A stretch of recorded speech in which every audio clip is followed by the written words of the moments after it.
Cool. All right, then we can get started then. Well, since anybody watching, we obviously have two new people on. We've got Dylan and Mia this week. And they are special guests, niece and nephew of Salony, who is fiance of Andrew, who is friend of mine. So the circle abounds here. But yeah, we had the opportunity because we have experienced this cultural phenomenon that is Stranger Things, right? And we had the opportunity to have a younger perspective on the show, to talk about their take on what happened, what we saw, and then we'll obviously have our say in there as well. But welcome to Mia and Dylan. Um, so you two, have you guys both watched since the very beginning of the show? Yes. Yeah, I think I started a little bit after Dylan, but we've been watching pretty much since it came out, yeah. Okay. And obviously, it's been a long road. Like we on the show previously, we've talked about just how long it took for the show to fully develop and the time between seasons and stuff like that. So you've had a long time to get to even just season five. So up until season five, like what was your take on the show? What was your anticipation level for season five? Like how excited were you guys? And is this like, I guess another question too is like, is this a show that really felt important to you guys? I know our friend Jen, her oldest daughter, the show's like her life. Like it was like the greatest thing ever made. So like where does the show stand for you guys as far as where it lives in your world? There you go. Yeah, you go first. I think for me, like I I was a big fan of it and I've been following it for a while. I think that like at a certain point, just because of like how long it took for them to get through each season, I think around season four, I kind of started to like fall off a little bit. And I think that season four is their weakest season. So by the time like Stranger Things season five was announced, I was like, okay, like the entire cast has grown up at this point. Like I'm I feel obligated to finish it. And like I was excited to kind of see how it ended, but I think going into season five was a little like it's not the same show that it was anymore, but like I'll stick it through to the end and see how it goes. What about you? I really love the show, like from a standpoint just seeing it as like just a show. It was like a really good show. And like I've always been a fan since like season one. Like I follow a lot of shows and movies and like the times when they come out and when they don't come out. And so like before Stranger Things came out, like I was already on top of like the trailers, like what's the casting like, what's blah blah blah. Because I was super excited for it to come out. And I really got hooked when this first season came out. And then I was hooked all through when they took that huge break for like almost 3 years, right? They took some huge break for the filming for the next season.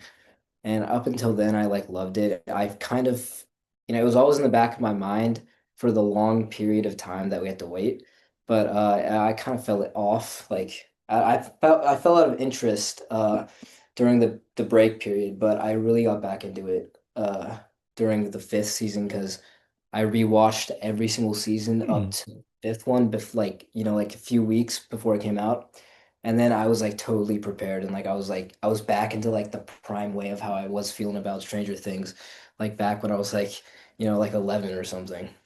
Pretty Yeah, good. that's funny because we really have talked about a few times on the show just for me personally, like how kind of damaging the breaks were for the show.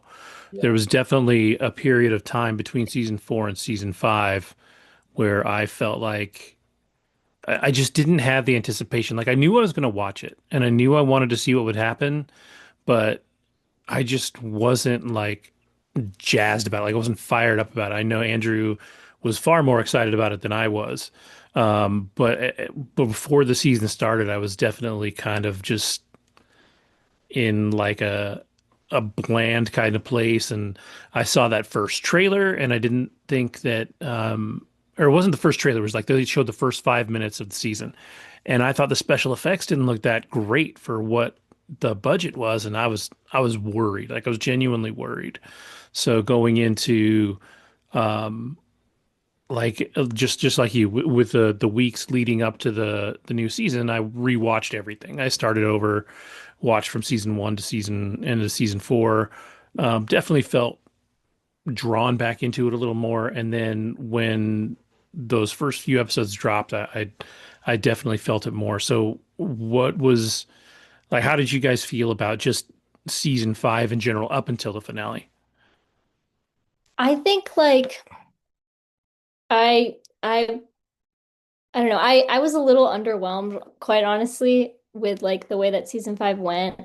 And for a second, I was like, maybe I'm being too harsh.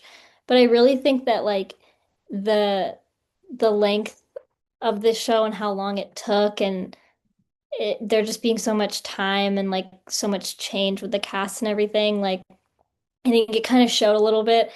I'm not an actor, so I really can't like speak as much to that, but I will say like it did feel a little like the acting felt a little subpar, like felt a little lazy. And like with the set and everything, like I just thought like it wasn't as like cool looking as they had it in like the first couple of seasons. And I also thought that there were like maybe a couple of plot holes.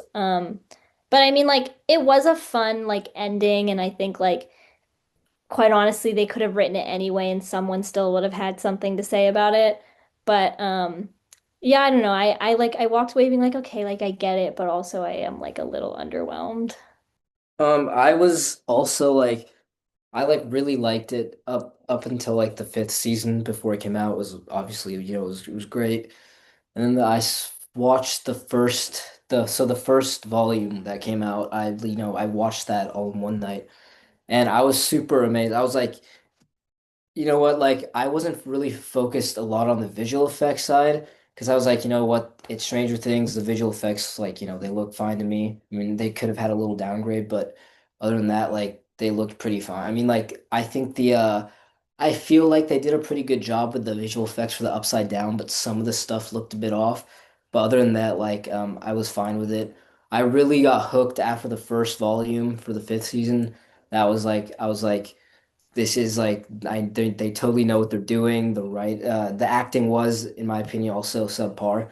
But other than that, like the plot makes up for it. And I was like, the first four episodes, or It was It was for four. yeah. Yeah. the first four episodes, they came out like a bang, like all this action, and so I was like, I it agree. kind of got me like hyped for like the next volume to come out, and then the final episode, and then when the final or when the second volume comes out, I was pretty, I don't know. I mean, I feel like a lot of people are gonna like, want to argue this, but I feel like, in my opinion, I feel like it just didn't do it like it doesn't do it justice. Or sorry, It no, was like not that. downhill. Yeah, it was like downhill. It was more of a downgrade from the first volume. I was like, like I was expecting a There lot was of like potential. action. Like, It was what potential. I was happened? expecting a lot of action, but it was more of just like it's just planning. It was just the whole volume that It felt second like volume was filler. It felt like planning. a lot of Yeah, filler. it felt like filler.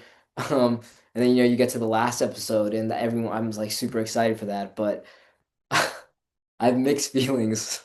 Should we keep going, or like do you Yeah, think yeah, it? yeah. That's, I Oh, mean, okay. dive into it. So, I mean, we're really, what we're really getting to, anyways, is the finale. And I know, um, I don't disagree. There were definitely parts, especially early through the first seven episodes, that I did feel like some of the acting was a little phoned in. Like some people felt like they were burnt out. And the funny thing is, I felt like it was in. I don't remember which episode it was, but one of the episodes was directed by Frank Darabont, who directed The Mist. He was one of the creators of The Walking Dead. Like, dude's a big deal. And for some reason, it felt like the acting in the episodes that he was in charge of just didn't quite click, and I wasn't sure why.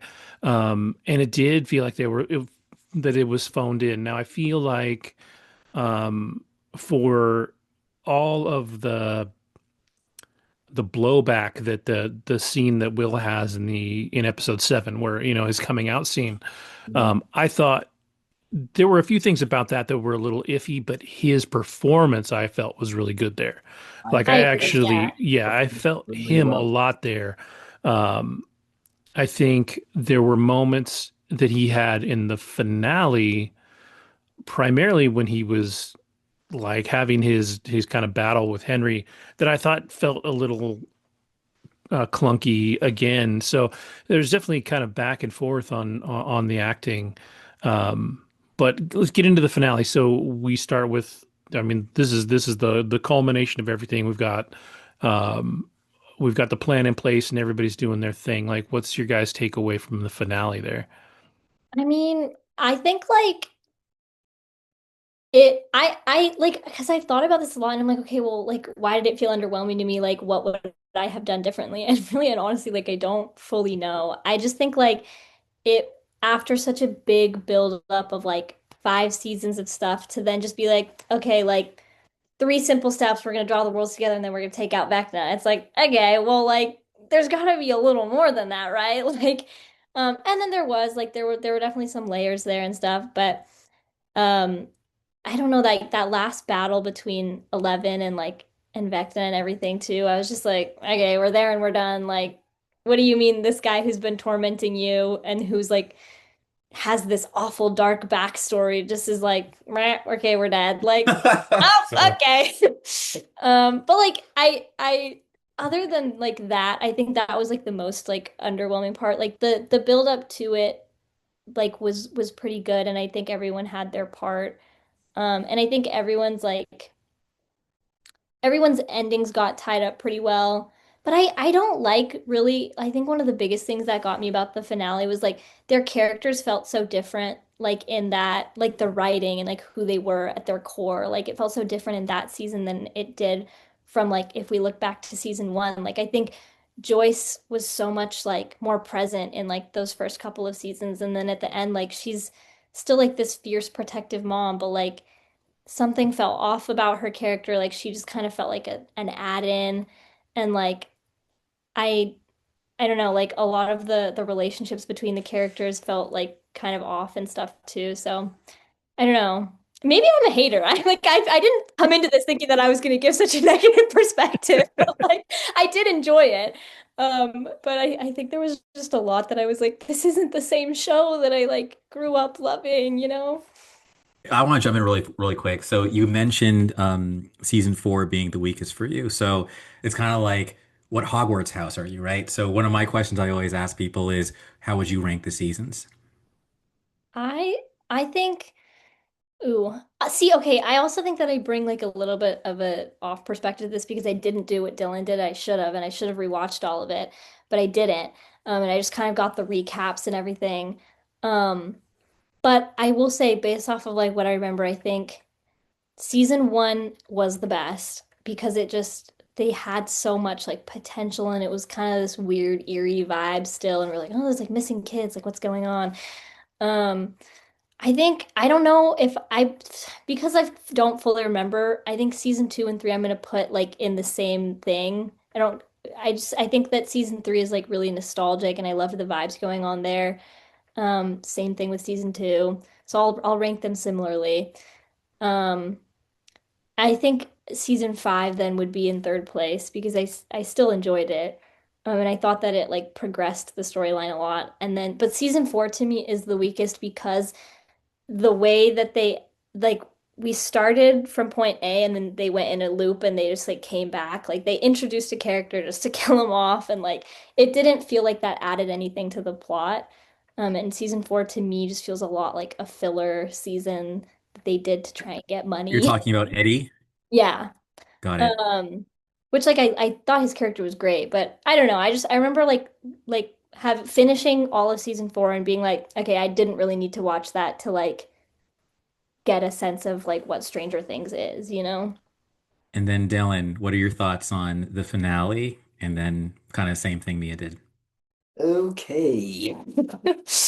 Okay, so first for the thoughts of the finale, I actually okay, so I have like a lot of mixed feelings because like now that I'm thinking about it now after watching it, it's growing on me, but before as I was watching it, I was like, you know what? I'm kind of disappointed with this. I mean, so much build up for really just a simple battle and like a simple playthrough of events, and then like everyone goes and has their happy ending.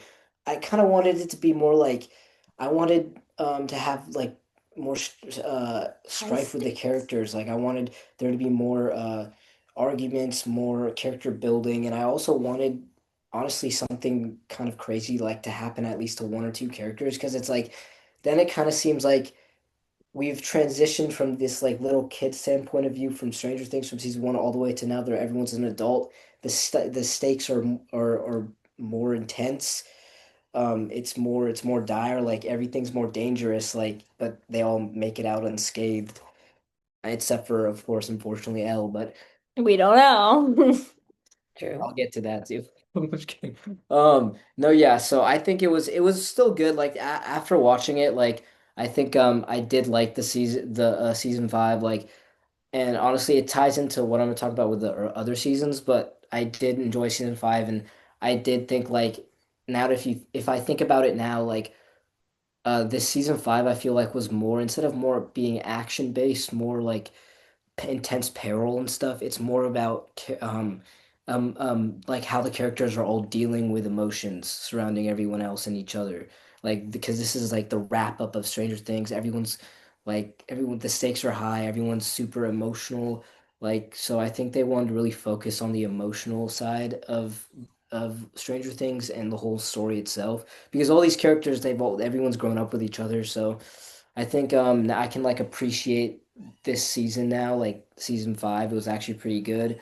And then like for the ending, I totally thought like of a different ending. Like I thought like a few characters were gonna die and then like, you know, something was gonna happen and but I was totally wrong. It was like actually a better ending than what I wanted it to be anyways, because I was actually really happy when I saw that, they all graduated, and then, they gotta move on and they're playing, I really liked it when they were showing them play D&D together and then they all put their books away and then they go up and then, Mike's like turns his head and like looks at the kids and he's like realizing like that used to be them and then he like closes the door, kind of like, signifying that like there's an end, that's it, like chapter closed. That was pretty cool. I really like that was pretty emotional. And I was at first disappointed when they did all that when watching it, but I've come to learn that like it was actually pretty needed for the plot and it was actually a really good ending and it was really good that they wrapped it up with Will living and all the characters going off on their own adventures, happy endings, and then wrapping up with Elle taking the sacrifice to save everyone. Because if you think about it, and now like how I'm gonna rate each season for me, I used to if you were to ask me this like last year, like rate the seasons, I'd be like, okay, so season one first, season three like second, or second, third, blah blah. But now I feel like I'd rate all the seasons in chronological order. I Hmm. one being the best, two second best, three third, fourth, fifth. Because if you think about it, the plot for the whole entire show is so good that each season, it doesn't matter if season two was worse than season one, it was needed. Like if you think like for me, if I think about it, like season two could be so bad, but the plot of the whole entire show is so good that it was needed, and that's why it's second best. Is because if I were to rank three being better just for visual effects, like for me, like now I've gone like The full story. yeah, I've gone like the full story. I've had time to think. For me, like I want to factor in like plot lines to stories. Like that also has to be a huge factor. If the plot's not good for a show, I could rank like the seasons like maybe like, the third one being the first and the first one being last. But this, looking back on Stranger Things, the plot was so good that I need to rank them in just chronological order because like each season was like needed. It's like it was like needed one after the other. And like it all like adds up in the end, which is also why I think the ending for Stranger Things season five was like a perfect ending for the show. So would you say that each season built the characters? Like Mhm. each season what Yeah. it sounds like each season was needed to Yeah, build it was the totally need to characters. build them up. Like it was totally need to build them up. And yeah, and that's why I think every single like season in chronological order, like that's where I'd put it. Because for me, it just, there's I don't know. It's so hard to explain. I feel like I've never explained it like that, but it's like, like like there would never be a season two if there wasn't a season one. But like other than that, like they're the plot. It's just like I don't know. The plot's so good that I can't like rate them in different order. I have to rate them all like chronological.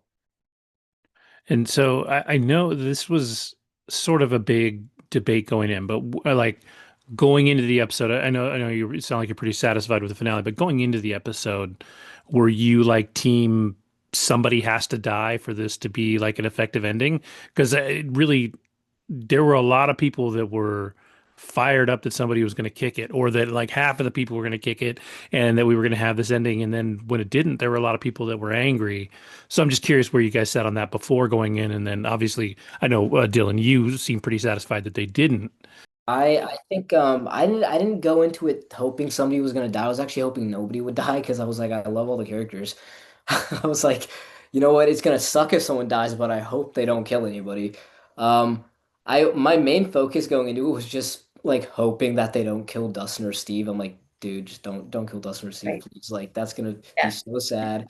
I literally, I watched the it was this is so nerdy, but I watched the final. And I couldn't watch the final episode until I had my Funko Pop of like Dustin from season one. Like I like placed it by the TV. I'm like, all right, I'm ready.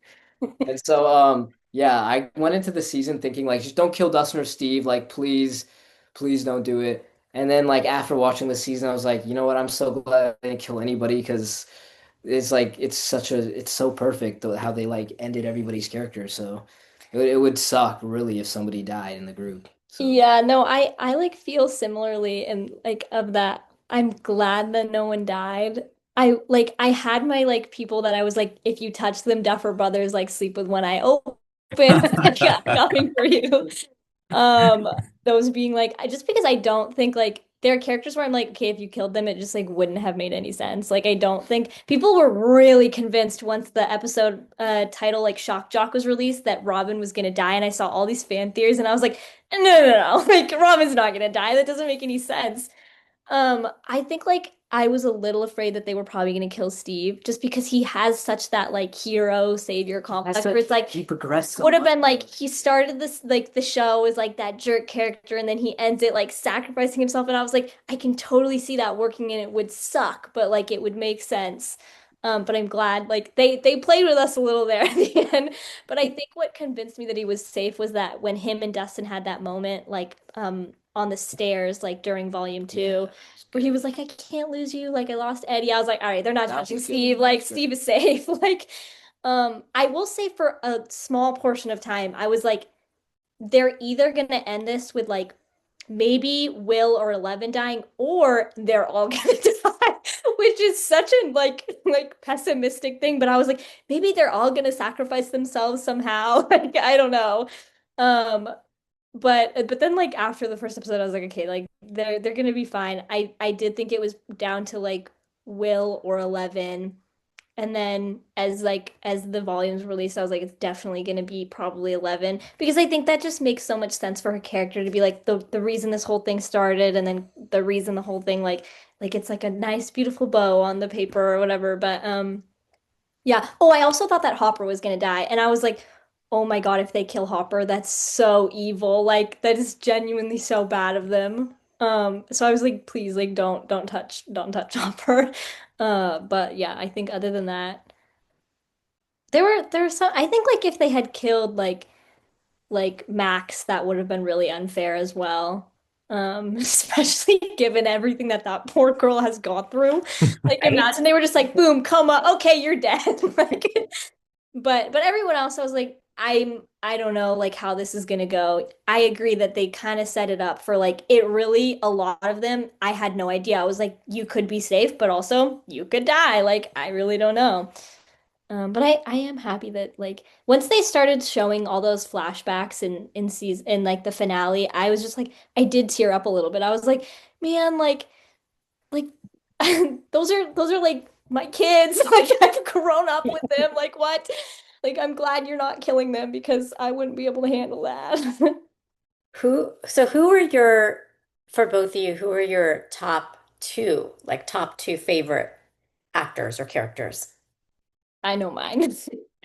Who? Um, I think considering like all seasons and all characters, um, I think that I love Nancy and Robin. Like, if they had touched Nancy or Robin, I think I would have been so mad. Robin, because I think she's such a fun, like, go lucky like character and or go happy character, and like I love her personality. I love what she added to the show. I thought her and Steve's relationship was so cute, and like I think her coming out scene was also really special.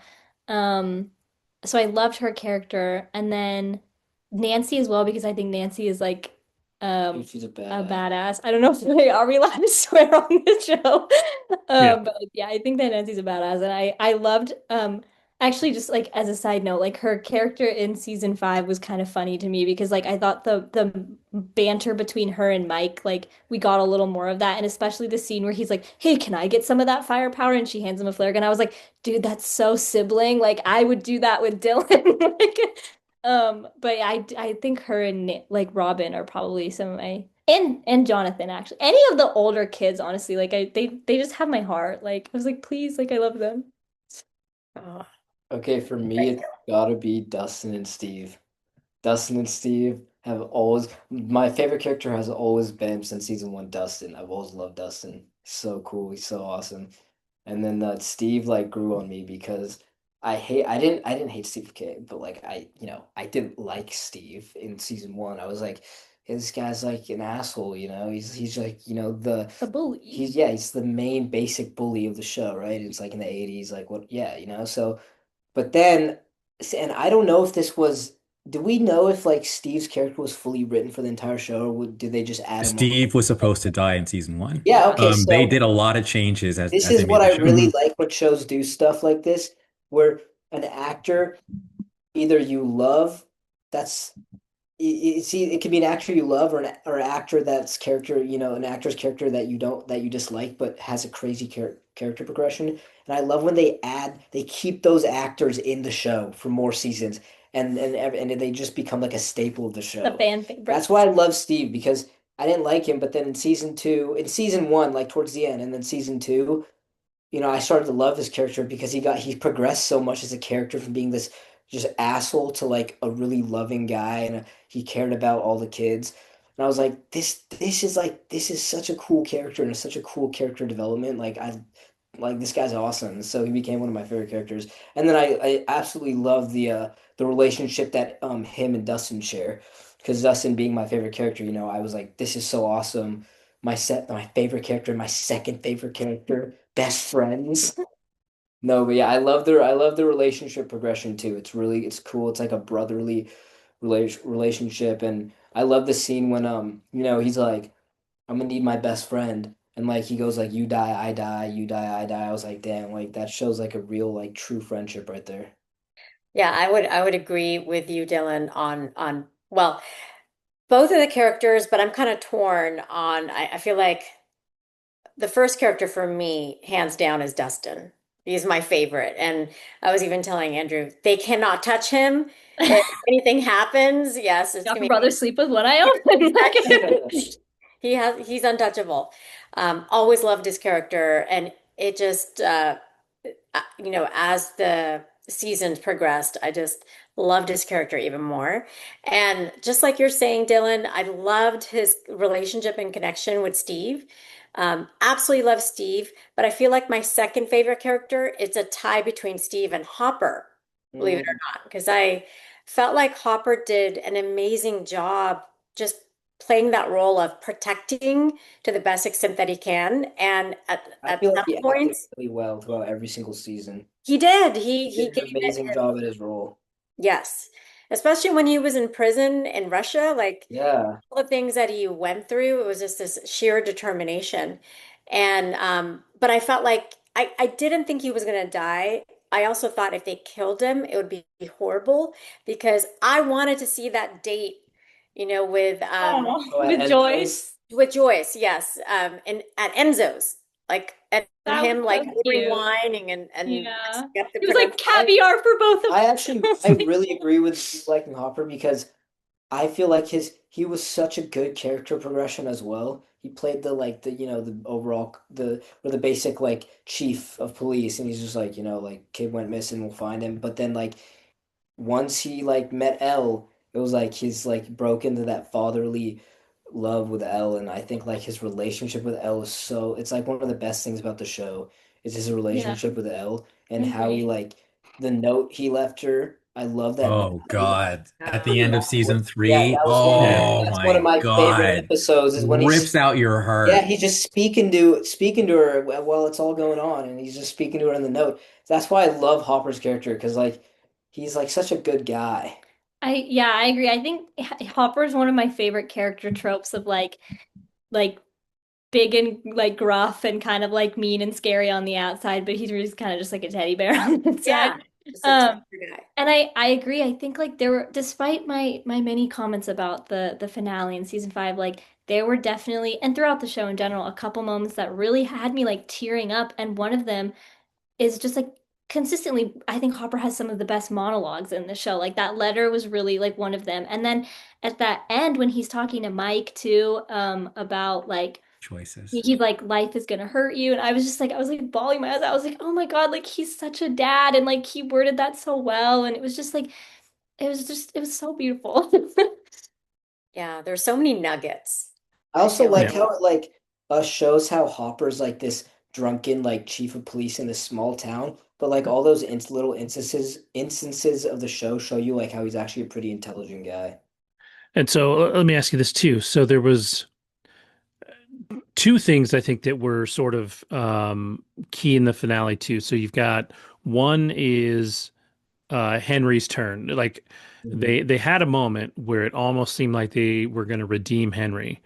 And so when you look at that, um, did you want him to be redeemed? Were you happy that he wasn't? Did you feel like that whole thing went the way it should have? And then obviously, and we'll get to this after you guys talk about that, but the last and most important thing that I got to ask is Eleven's take at the end. Like, what is your take on 11 at the end? Are you a believer, or did she just get eaten by a wormhole and she's off in space dust now? I think for the 11, so the part you asked about 11, I think I thought the whole I'm gonna say first off, I thought the whole I believe thing, that whole bit was actually pretty cool. It was pretty touching. And you know, when they all said I believe, like she became like this urban legend, right? And like Do you believe? okay, so that was cool. I don't know. I'm really like conflicted because I do want to say like, oh yeah, I agree. I believe Eleven's alive out there, just somewhere else. But I mean,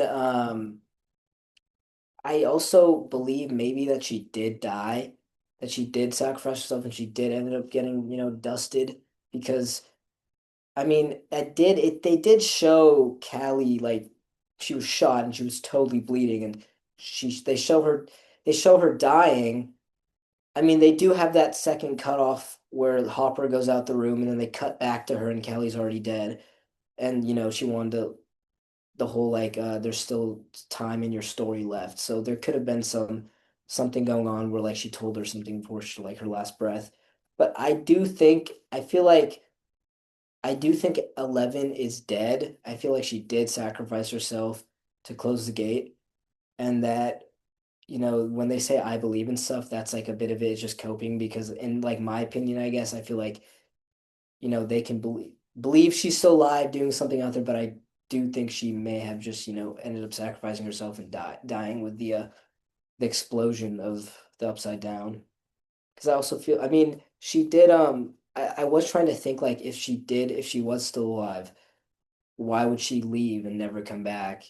Because when she want to stay with Mike and stuff, but then like obviously I have to factor in like that uh Melinda Hamilton. Is that the actress name? Yep. Melinda Yep. Hamilton. Okay.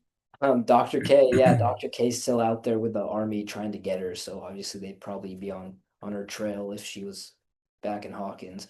But I do feel like she did sacrifice herself for good. I really quickly to talk about the Vecna like redemption thing or the Henry redemption thing.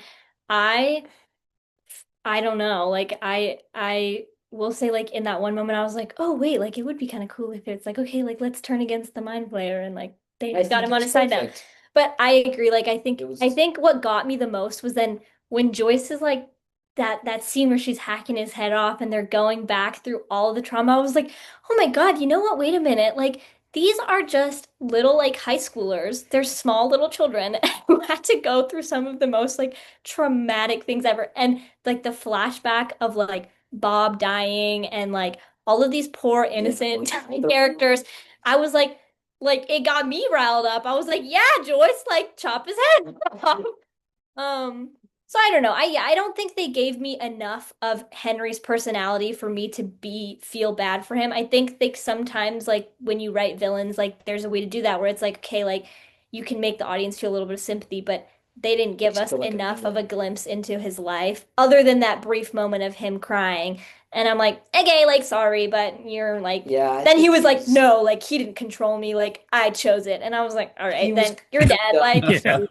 from the you're beginning. chopped liver.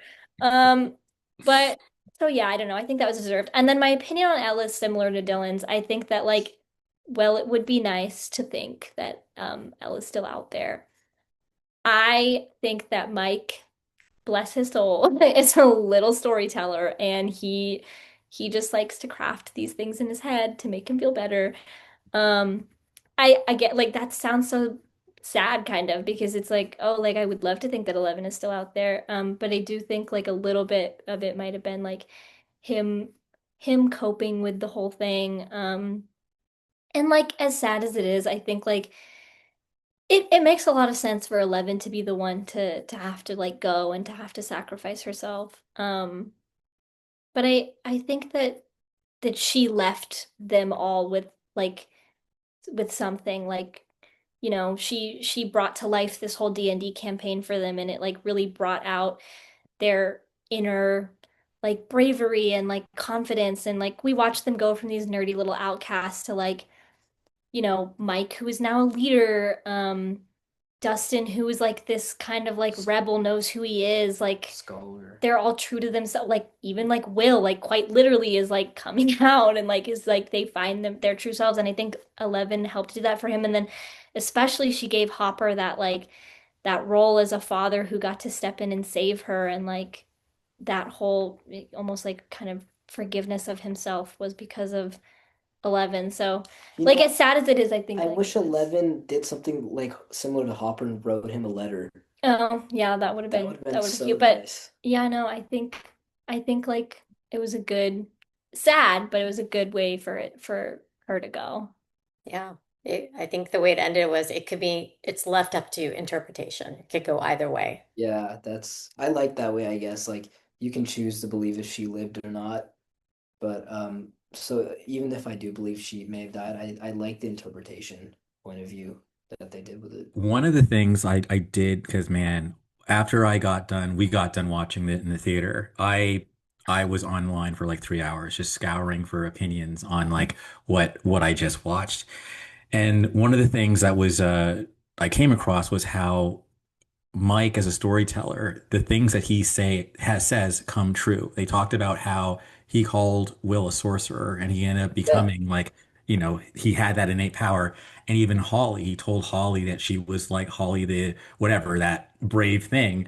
And she ends up taking a leadership role in the upside, no, in Dimension X, leaving them Yeah. out. So it's like believe, like Mike's got a little something He's a something there leader, too. yeah. Yeah. So maybe if Mike is saying she's alive, maybe she's alive. I have my own opinions on that, but I'll talk about that later on in the show. But I went back and forth on is she dead? Is she alive? mhm. And I'm for the I'll just I'll say that for later, but I definitely have some strong opinions on that question. Oh, about the yeah, I agree with Mia first of all on the part that Henry Creel should it was perfect for him. His storyline worked out perfect for him. And I loved how when Joyce was just chopping his head off, she's like, you fucked with the wrong fan. Just like So good. chopped his head off. I'm like, hell yeah, like Joyce is a badass for that. Um, but yeah, other than that, I guess Andrew, you've made me have a change of heart. I do believe. Wow. That's all it Wow. took. I do. No, I but I mean, mean, okay, after keep you going. explained the whole thing, didn't realize like that was actually true. Like what everything Mike said literally came true. So like you know what? Maybe you're right. Maybe she There's more. yeah. There's more. All right, so I'll just try to keep it quick. So there's more. Typically, what would happen is when Elle is casting a spell, totally rhymes, and she did that to talk to Mike, um, her nose would bleed, right? There was no nosebleed when she's looking at it from outside. And I'll rewind further. The speech Hopper made changed Eight's mind. And I think Eight wasn't necessarily a shot as bad as she was. So basically, my hypothesis now is the plan was always for Elle to fake her death, no matter what happened when they got out of the gate. It was like, okay, Eight loves Elle like a sister. And after Hopper is like, you deserve a better life, I think Eight was like, you know what? He's right. So I'm gonna now not try to control you, Elle, and say you gotta die with me, but you have to fake your death and then just disappear because you cannot let yourself get caught like I did and be like the blood bank for more experiments. So that was the plan. Also, when Murray's like, I'm so sorry about Eight, like Elle's reaction was so like she didn't confirm or deny that she was dead. It was just kind of like, okay, I can jump over there, like change the subject. And so I think that, I think that basically, yeah, they made the plan to be like, okay, this is where I leave. So now Hopper and you are off, but this is what you're going to do at the end. Then those things, the speaker things. And that's why when Mike looked at the speakers, he had that realization. He's like, the speakers were facing. So there's no way she could have made her way past those speakers into the gate. But here is my counterpoint to that. The speakers might not have been turned on because when they actually stopped the trucks and Elle's in the back of the truck, she didn't fall to the ground like she normally would if the speakers were on. So technically, she still could have ran from there into the speaker and then offed herself. But I think between the whole Mike telling, Mike's stories turning true, and then, the fact that there's no nosebleed, and, even just showing that scene, like, I do think she made it out. I How, do. however, when you said you countered the speakers, remember when her and Callie and Hopper were trying to get into the building. They were in the building, and then Yeah. they play this. They blast the speakers from the helicopter. Yeah. There was a scene where Elle was fighting the speakers, like she was getting up against like her will of being brought down by the hearing, and she was Yeah. getting up and trying to walk over to Callie. So maybe she just like got stronger, and I don't Maybe, know. but I don't know. yeah, I don't think they were on personally because you would have seen some weak, like something, and there was nothing. She was just like, boom, Yeah, I don't know at what point they came on, but they were definitely on at one point. at Yeah, some when she point was in there. behind it. Yeah, yeah. So yeah, it's definitely th yeah, they were on. The question is when did they come on, right? Yeah, Yeah. Um, but but I yeah, I I think do wish they put it on though, because if Mike mentioned they were on, I think like you know what they may have been. Yeah, I'm on the camp of believing that Elle is alive. I love the fact that they left it open to interpretation. But if they wanted to make a spin-off, not that I'm saying that they're going to do this, but um, the way they ended it was there's so many different directions they can still continue to explore if they want to do that. But if people, if they decide not to explore that, and if people don't want to move, watch anything after Stranger Things connected to this, it still ends with closure. I feel like they closed a lot of Exactly, they totally had closure with everything. yeah. It's a mirror of season one to me. I mean, season one, Elle also disappears, and technically, she had to leave. And the metaphor, I'll say the last thing is the metaphor is Elle is a metaphor for childhood. Basically, she was the magic, she was the wonder, and for them to move on and grow up, she had to go. That's what I read about the Duffers. Pretty That's good. a nice way. I Yeah. feel I agree with that. Your childhood will always be there, but it, it mhm. Yeah, it's but it that's has why I to said leave for I'm you always to gonna move be on. with you. Like I'll be with you, Mike. Yeah. But yeah, That I love that. That's actually, yeah, I did not think of it from Yeah, that. that's awesome. Dylan and I do have to go, Yep. but All right. thank you guys so much for yeah. Thank you having so us. much for This was having us. This was great. really fun. Yeah, Thank you glad you for guys can joining. make it. Thank you for joining us. Yeah. Yes. Um, best of luck with the rest of the stuff. All right, We'll bye guys. try. Okay. Thank Bye. you. Can you stay for a little longer, Saloni? Yeah, I can stay for a Awesome. bit longer, but yeah. All right. Cool. So Cool. actually, because you just talked about it, what if there was going to be a spin-off? I know what I think, and I'll say it in a minute. But what do you guys think of a spin-off? What time period, what story would it be? You just said Um, it. and all that. Like, what do you think is going to happen? Because I mean, they've effectively said they're doing a spin-off. I don't know. We'll see if they actually pull it off, but um, it'll be interesting to see if they can. But what do you think the spin-off is going to be? I think it would be great for them to move outside of and beyond Hawkins. So get outside of that area.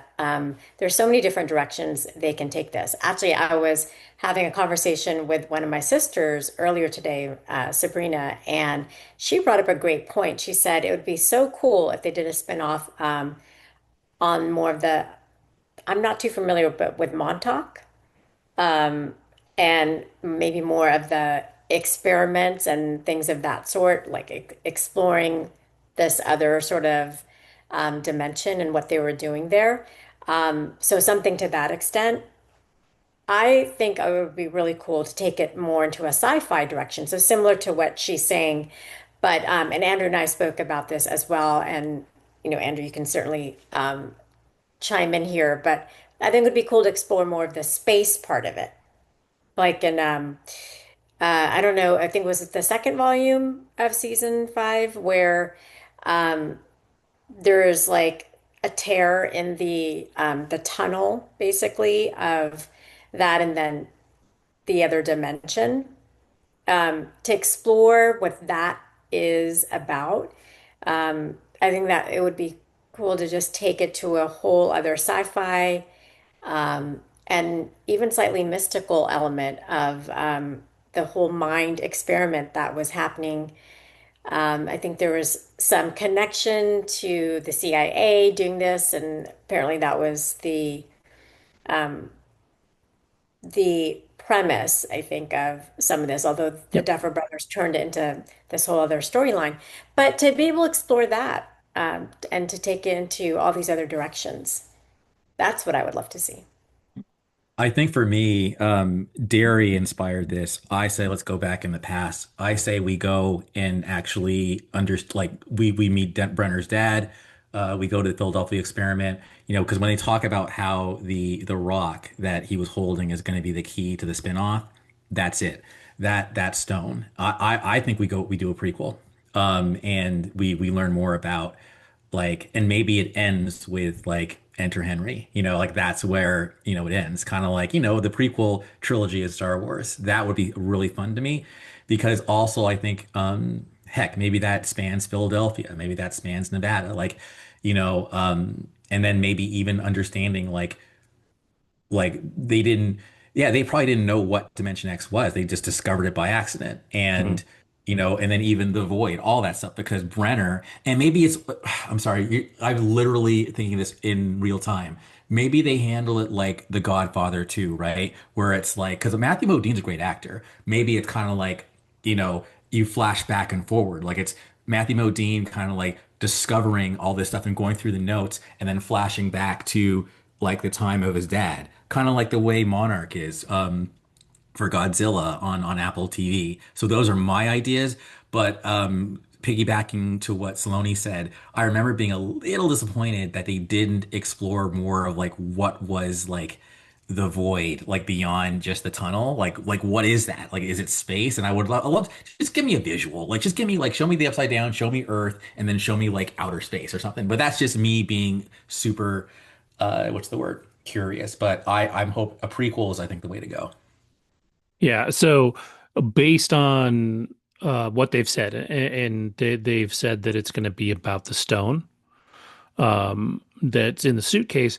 I think my take is that it's going to be just that. We're going to see a story around Brenner's dad. So I don't know if you guys have talked much about the play between the two of you. I know Andrew, you Not read really. up on it, but you didn't watch it, did you? No, no, I didn't watch it. Um, Totally not saying you should do this, but there is a bootleg version of it out there on YouTube that you can Yeah. watch.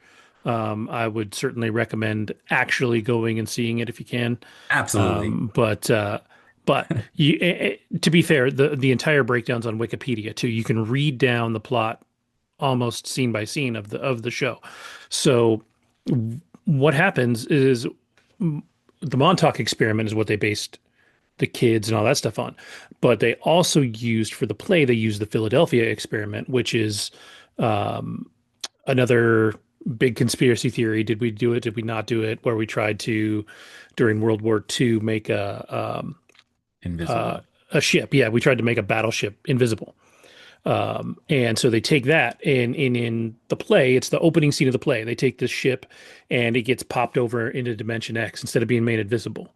Everybody on board dies except for Dr. Brenner's dad. So Matthew Modine's character's dad is the only one that survives. He comes back. He doesn't have any powers, but what they do find is that his blood type is altered. So something still altered him in that dimension. And he recounts the stories of everybody being attacked by demogorgons, all that stuff. And so, cut to, later in life, we have Henry, obviously, post Stone, meets up with Dr. Brenner, gets taken in, and then we move forward yet again until what we've got now. So, what I think is this would be everything if they're going to do it, would be everything pre-Henry, everything up until the moment that he touches that stone in that cave. And one of the reasons that I really think that, and it's such a simple thing, is that the actor that has the suitcase, he's not a nobody.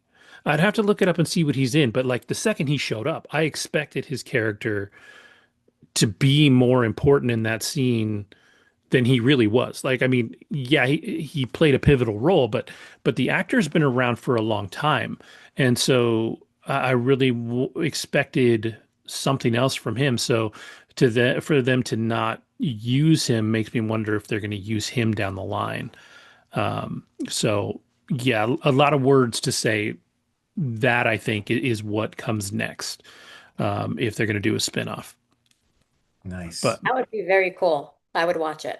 yeah, I think it'd be really fascinating. And the cool thing is, I think if you don't, obviously the stone didn't like disappear or get, used up or evaporated um, until the guy had it, right? Until Henry actually used it. So what I think we would potentially see is maybe we see that story from the Philadelphia experiment, right? See them go back, but a lot of what we would see would be just modern, almost I don't, espionage is the wrong word, but modern drama without necessarily going back and forth between the dimensions. Like it doesn't have to be quite as supernatural as Stranger Things was. So Yeah. it'd be interesting. Um, but since all of us elders are here, us Gen X kids are here. What for me, and I've talked about this before, like for the show, this was always an 80s kids adventure show. I know it was billed as horror, but I think if you go watch something like It, Welcome to Derry, that's horror. This had monsters and stuff in it, but it was more of a scary adventure to me than it was necessarily horror, although there were some pretty brutal deaths and stuff along the way. Um, but I always felt like what was going to happen is what we saw. Like these kids were going to um oh, they were all going to make it. Like it was going to be a happy ending. And while I feel like the ending was maybe a little like a hair over sappy, like it was definitely like really happy ending. Um, I always felt like that was what was going to happen. I mean, did you guys feel the same way like from early on? Because like for me, this was always like Goonies but scarier, in the beginning. Oh, I just laughed when you said that because that's exactly how I described season one, and how I would describe Stranger Things. It was Goonies, but scarier. Exactly. Just with all of it, the 80s vibe, the bikes, the kids, the friends, the close circle, the age. Um, but in terms of a happy ending, or what was your um Basically, how did you see the show? Like, what kind of genre Yeah. would it be? Like, were you expecting it? Because again, like an 80s adventure, there's not going to be a lot of death. There's going to be like peril, there's going to be stakes, but you know it's going to work out, right? So, did you see that? You described it as season one, but throughout as the show went on, did you still see it that way, basically? I And know, I did, mean, yeah. yeah, no, it was violent.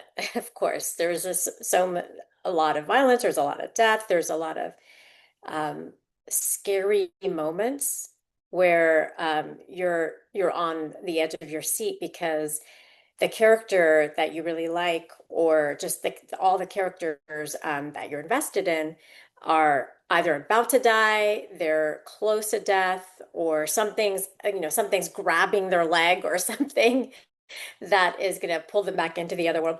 The Demogorgons, all of it, I felt like it was very suspenseful. I mean, there were comedic elements to it.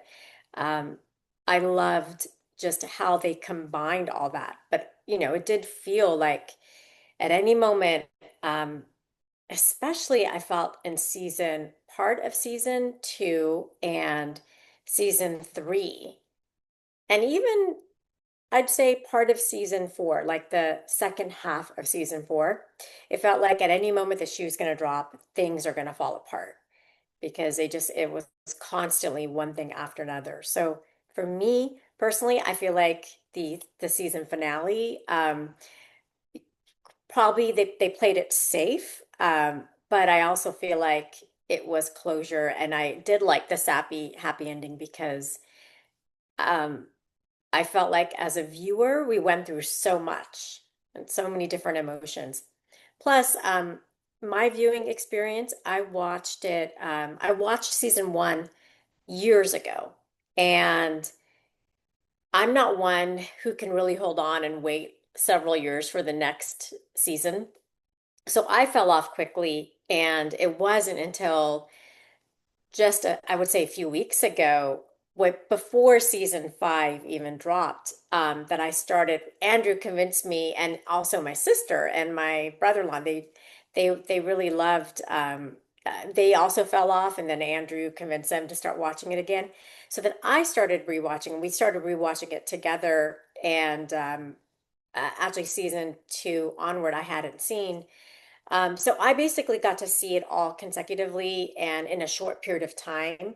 And we literally finished the last episode of season four right before season five was released. So um, my viewing experience was more condensed in a condensed period of time. Um, and because of that, I feel like I felt like it was more of this roller coaster that by the time season five came out and then the season finale dropped, I did want that happy ending. I did expect there was going to be a few deaths, but I was happy and glad that that didn't happen. And it felt like a nice way to bring everything or most everything to closure.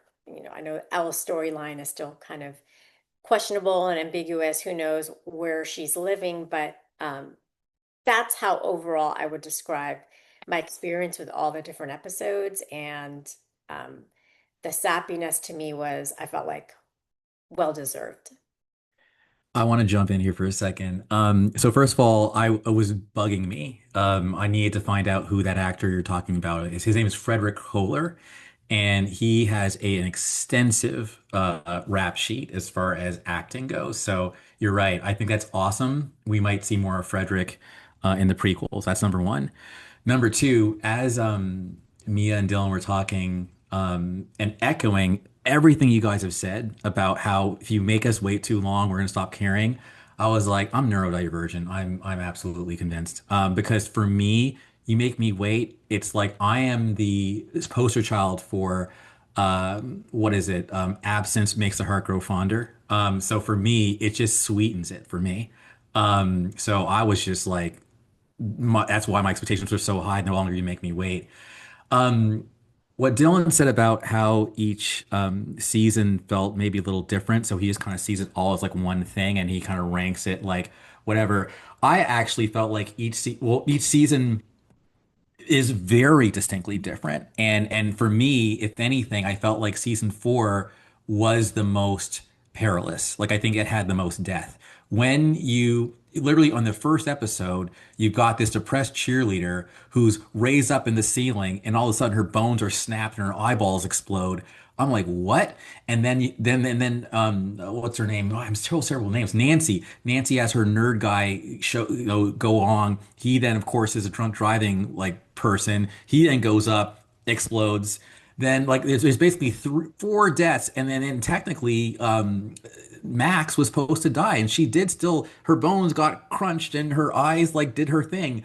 And then Brenner dies like in an epic death in the desert. You've got the other doctor, Paul Reiser, gets shot, I think, and he's just or yeah, I think he got shot, and then he was just like handcuffed in the bunker. We still have no idea what happened to him. I just felt, and then all that death happening even at the house when the agents come for Will and Jonathan and looking for Elle. So yeah, no, I for me like season one was like the scary choose your own adventure Goonies thing, but poor Barb, right? So she had to go. Season two was like a possession like season, and it was slow, the slowest. Season three ups the murder factor, because you got the mind flare going on in Spider-Man, and then season four is like to me the darkest one, so dark that they lose, and then season five then kind of like starts off with like it starts off dark. I mean, Dustin's getting his ass kicked in the graveyard, but then by the end, it's like rosy. So to me, it's a trip. Like, obviously kind of like, hurt my heart when it's like season four is the worst.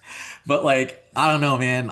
You guys know I'm a stand for season four. And as far as season five goes, let me tell you, in the theater, um, everyone like was obviously, like you said, Kevin, everyone there was there to have a good time. They're fans. I saw a couple Hellfire t-shirts in the mix. And and I even like recorded some of the reactions. But my favorite moment from there, I'm just going off on a tangent now because I was doing such a good job of listening that I'm just talking now. Is like that moment where like Steve falls off. Like in my head, I was like, oh, I'm like, oh shoot, and then the screen goes black. Yo, the crowd was like, and then when you see that arm come out as Jonathan, yo, the cheers, it was like somebody else said it. As a matter of fact, one of the directors of the X-Men in '92, I'm friends with him. He said, I haven't felt something like that since seeing Endgame in the theater. And I'm like, exactly. This is the closest Yep. thing to Endgame that we've had since Endgame. And it was just great. And the other, I'm just getting out now. The other memorable moment for me was you could hear a pin drop when Elle was going through her last scenes, and it's just kind of like, Purple Rain, and then it's just silence, afterwards. It was so silent, and it took me everything to not say something smart in the silence. So I didn't, because I didn't want to ruin everybody else's experience. But it was like a pin drop. And the last time I heard a pin drop like that, like a silence like that, was when Tony got stabbed in Infinity War. The whole theater was just like, because it was like, is Tony is he gonna eat it? Hmm. So anyway, I got all that out there, but I was happy with it. I was happy with the end, and it was actually more profound than I thought it was going to be. It was more profound than I thought the show was capable of. Again, because I got more to say, but I'm gonna like reel it in because it's all about balance. So Oh, I mean, I don't know if I have anything more to add. I overall just very much enjoyed the experience and loved it, and loved the fact that this was really the first show that released simultaneously the last, basically the finale, through streaming and in the theater. And I think that concept was brilliant. Because like Andrew was saying, we were in a packed theater, and I think most of the people were it was a mix, but I think it younger. skewed more towards, yeah, Gen Z and Hmm. younger. And it was actually really impactful to have that collective experience, because like as Andrew was saying, when Steve was about to ball possibly, and then Jonathan comes and rescues him, and other sort of suspenseful moments. It was fun to be part of having that experience with the audience and then gasping and then cheering and people clapping. And for me, that really added to the finale and the experience. Had we watched this at home, I think it would have been good, but I think watching it in the theater, it made it great for me. It turned up the volume on every level, like the sound, um, the way cinematography, like It's all. already IMAX pretty much because it's more of a square than like your typical film, right? Yeah. Yeah, it was such a great experience. So it would be really cool to see more shows that do this hybrid type model.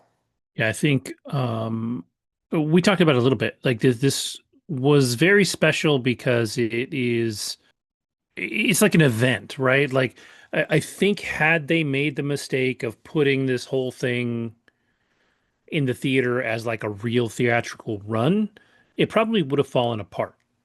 But because they did it as you've got 2 days, a day and a half to see this, it sold out like crazy. Like it was a big deal, and like we talked about last week, Lauren was kind of going over the numbers when we were talking about it, but the numbers were wild. Like it was sold out everywhere. Like it was nuts. So it was really cool to see that, and I think that was it was brilliant. I like I said, if they had done it as a full release, it probably would have bombed out. Um, but because there was such a limited engagement, it turned out really smart. Now, on the flip side, and it's a bit of a tangent, but now Netflix is talking about, now that they've bought Warner, they're like, well, movies are going to stay in the theater for 17 days. I'm like, that's not long enough for a movie. Like you're telling me that like the Avengers or Avatar or one of these movies is supposed to only be in the theater for 2 weeks. It's nuts. I Like, wonder if like what one of the kind of core tenets of capitalism is scarcity drives value, right? So maybe by yeah. making things scarce, like the fact like I just knew I wanted these tickets and I knew that Hmm. like so I just got on it. So maybe if you kind of force people to like get off their butts, literally and figuratively speaking, you might be able to pack those movie houses. And Dang nabbit, I had a thought, and I remember now.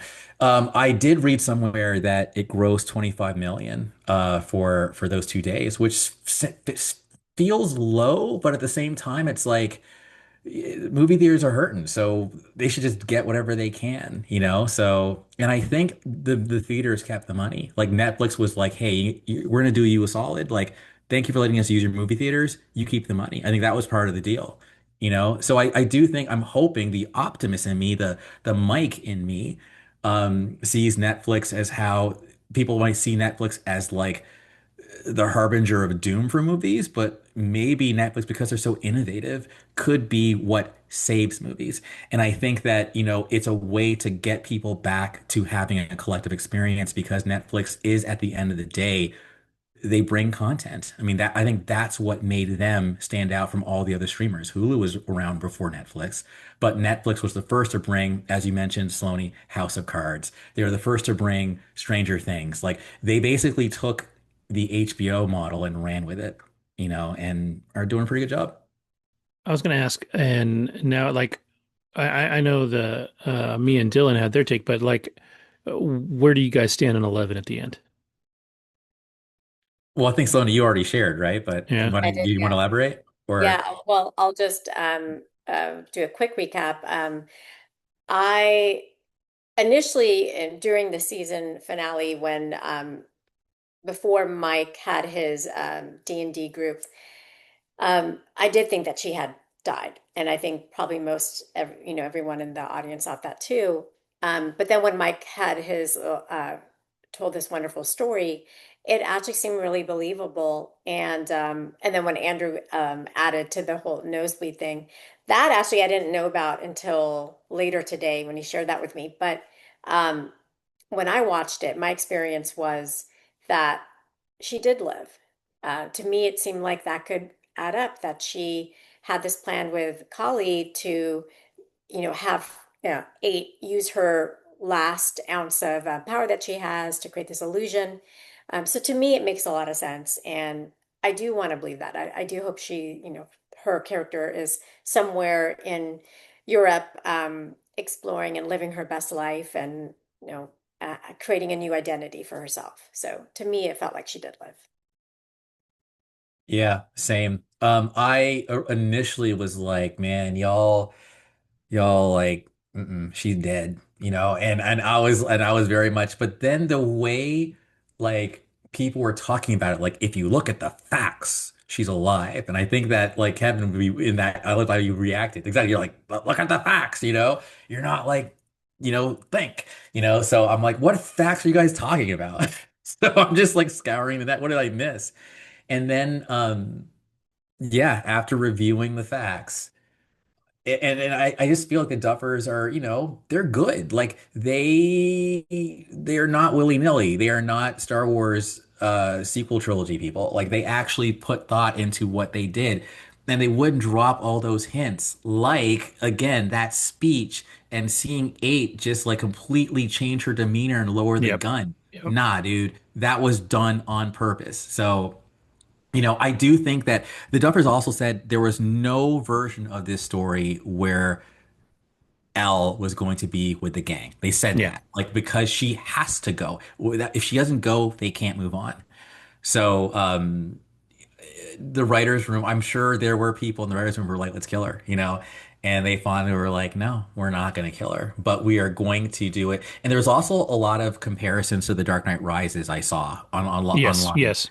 But to me, The Dark Knight Rises was a bit more conclusive because, nah, dude, like Homeboy, Alfred saw them, Yeah, that so wasn't that a wasn't a fantasy at vision. the end. Like that was the Yeah. thing that happened at the end. Yeah. But it was so, now I'm going to tangent like a mother effer. Yo, I absolutely cried at the end of Dark Knight Rises. I was just like, I thought he was dead. And then literally when he looks up and then you just see like Bale like kind of like nod like that. Yo, I'm still getting chills now. Like, and that music comes in, dun, dun, dun, dun, dun, dun, dun, dun, dun. And then all of a sudden, like, sorry for spoiling it slowly. And then like you see like quote unquote Robin like Yeah. walking in and then like it rises up. I'm like, what? Best ending ever, and I do think The Dark Knight Rises is underrated. Anyway, so yeah, I am absolutely, and for me, it's not even like an I believe thing. It's not. She's alive. There's nothing to believe. It's a fact. She's alive. Yeah. Yeah. I feel the same way. And when I first watched it, I think I alluded to it in our chat, but I didn't say anything because I was kind of waiting for everybody to settle. Like I was kind of pissed at her because I was like, how do you live, but you don't let anybody know? Right. And specifically the person I felt the worst for was Hopper. Because I feel like this dude has been through the ringer. He blames himself 100% for his daughter's death because of the whole Agent Orange thing, which he's got a great monologue about in season four. Um, that no matter what, in his head, that will always be his fault. And now he's got this kid who he took in. I mean, yeah, he didn't raise her from infant, but like she was Right. definitely less mature than a kid her age would be. So like it was very much a growth process and him being a parent. And I just feel like that got glossed over in the end, like how hard he would have taken that. Like I know that he knew it was a possibility, and I know that he knows that she is, I mean, I guess adult enough to make that decision. I mean, what is she supposed to be, 17? I mean, it's pretty young to make a like I'm gonna die for the whole world decision. Possibly 18, but yeah. Sure, sure. But it's still, I mean, it's still young, and so like I feel like after 18 months, he was just like, he's like, cool, I lost a kid, but I'll be all right. Like he was just okay. And it was sort of like they just kind of put a band-aid over his overall emotions. Because I don't know, maybe he's had, because from what we see in that finale, he hasn't had that discussion with Mike where Mike believes she made it. So like as far as we know, he believes she's dead. 1,000%. And I think that but because he's gone through so much psychological pain, I feel like he's already like, he did his grieving for Sarah. So now it's like, I choose, like, I have two ways to react to this, and I'm not going to blame myself. She made her choice, and I don't have to like it, but I have to accept it. And I think that's what he's done, and it just, and I think Hopper, thank you for everyone who's been singing his praises, because I think it's Mhm. easy to forget. But he is, I think, a study in durability, man. Like he just takes those hits, but keeps going. And I think that is like to be commended. He loses his I think his wife leaves him, his daughter dies. He goes through hell in Russia, and even in season two, he's going down and investigating in the tunnels and like is getting messed with by those things. Like he probably has the most physical pain of anybody in the entire show who didn't die. Yeah. So I think he's used to pain, and I think that but she gave him a gift, she brought him back to life. Yeah. I just feel like maybe too, we needed just a little bit more in the finale of him and Joyce, like getting to that date. I don't know, because like up until she really called him out, he was ready to die, even 1,000%. into the beginning of season four, like or five. Thousand Like, percent.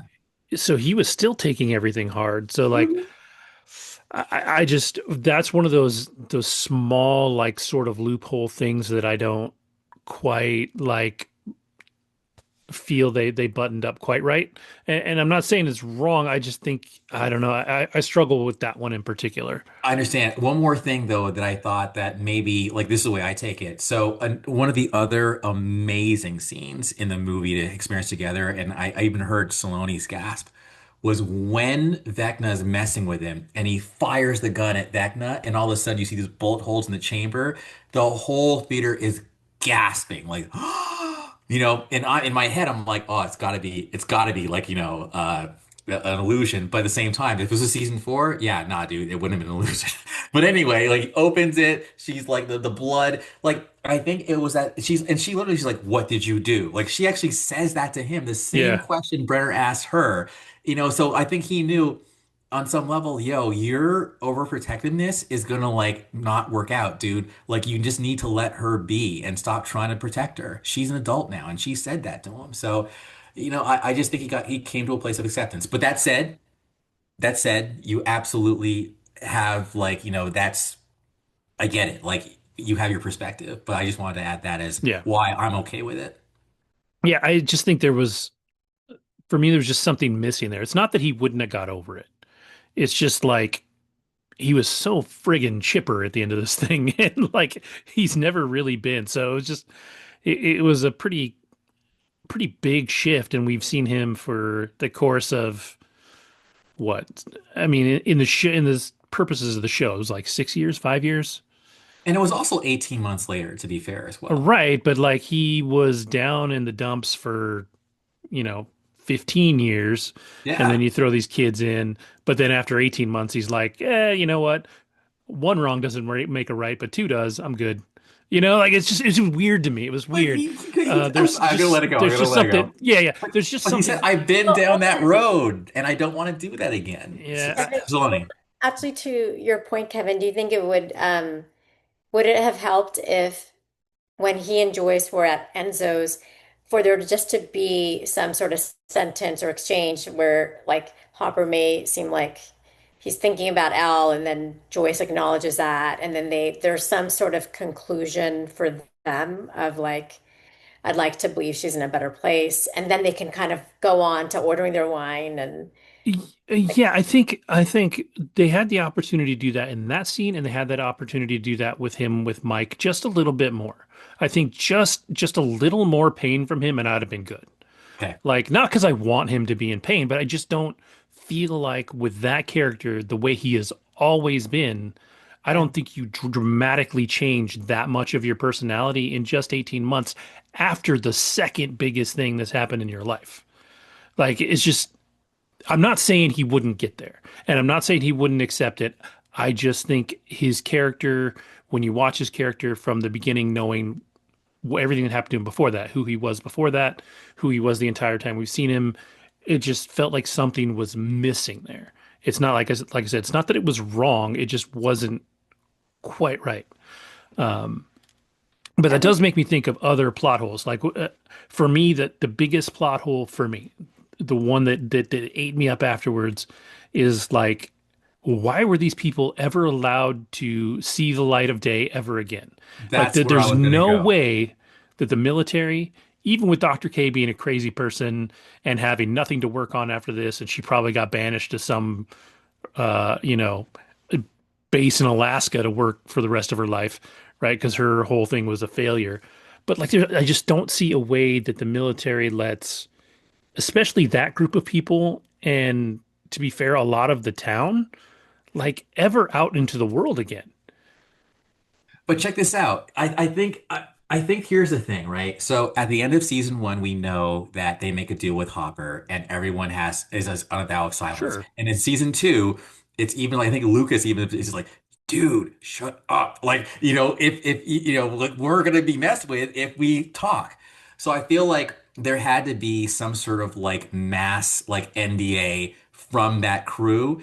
And but because the thing is, like they even call it the earthquake and all that. It's like Yeah. it's like we can't let this get out. So there, and it's I think it's just a mass NDA. That's the only thing because what they were doing, that's black ops. Like that is not legal. Like you are going in, like taking innocent people, making baby factories to like it's shady-ish. So that is my only I think it was kind of it's a replication of season one on a mass scale. And again, only the kids knew. Like I think the rest of the town thinks it's just like we're being quarantined because we don't know like what came up from the earth. So I literally fixed that plot hole in my head on this podcast. But before then, I absolutely thought, dude, they were just shooting soldiers left and right. How are they being allowed Yeah, yeah. I to mean, live?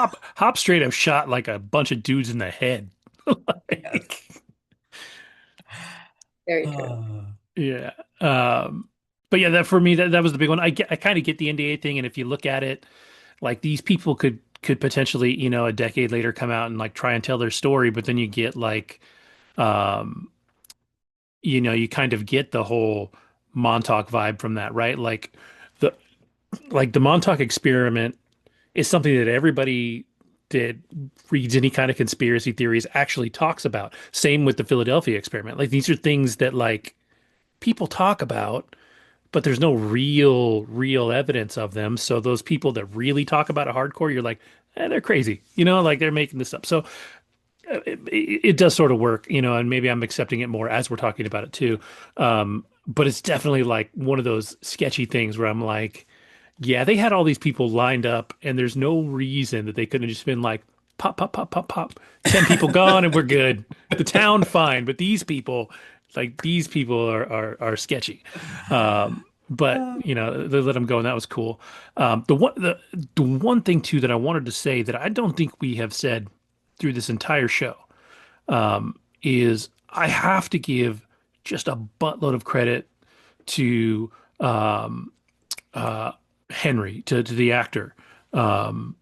Bowers, I knew as Jamie something, uh, something Jamie Bowers, Jamie something Bowers. Jamie Campbell Jamie Campbell, Bower. was it? Jamie Campbell Bower, I believe. Yes.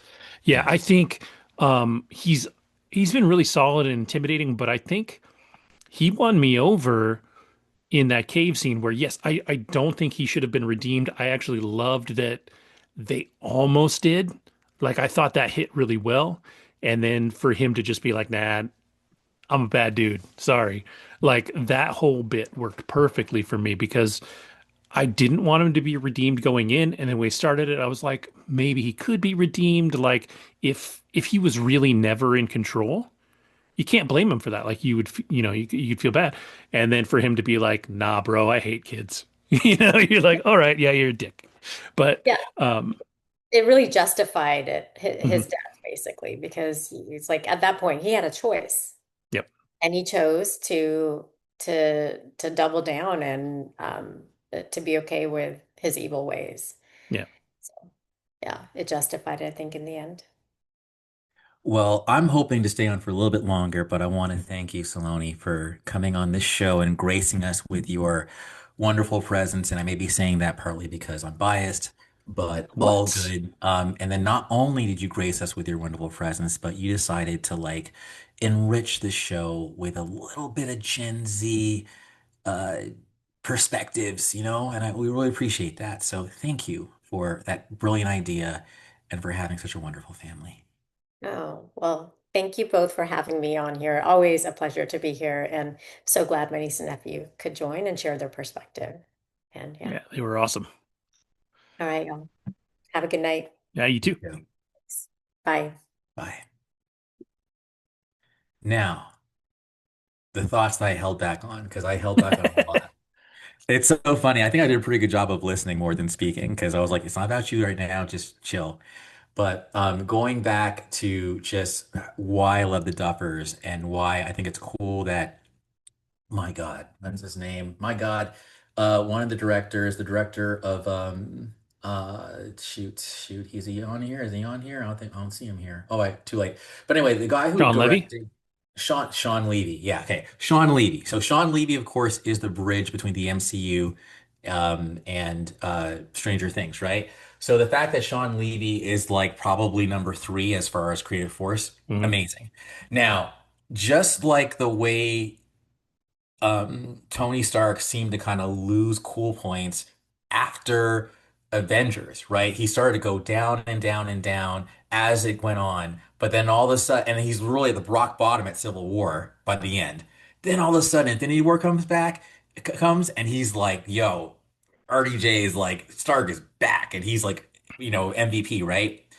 So in season four, I felt like Mike basically became progressively more useless. Like I think in season Hmm. one, Mike is clutch, right? Season two, he starts to take a step back. Season three, he's still even a little bit whacker, but at the same time, it's like it's cute seeing how Elle is like kind of like, couching Mike and everything. Like, Nax is like egging her on.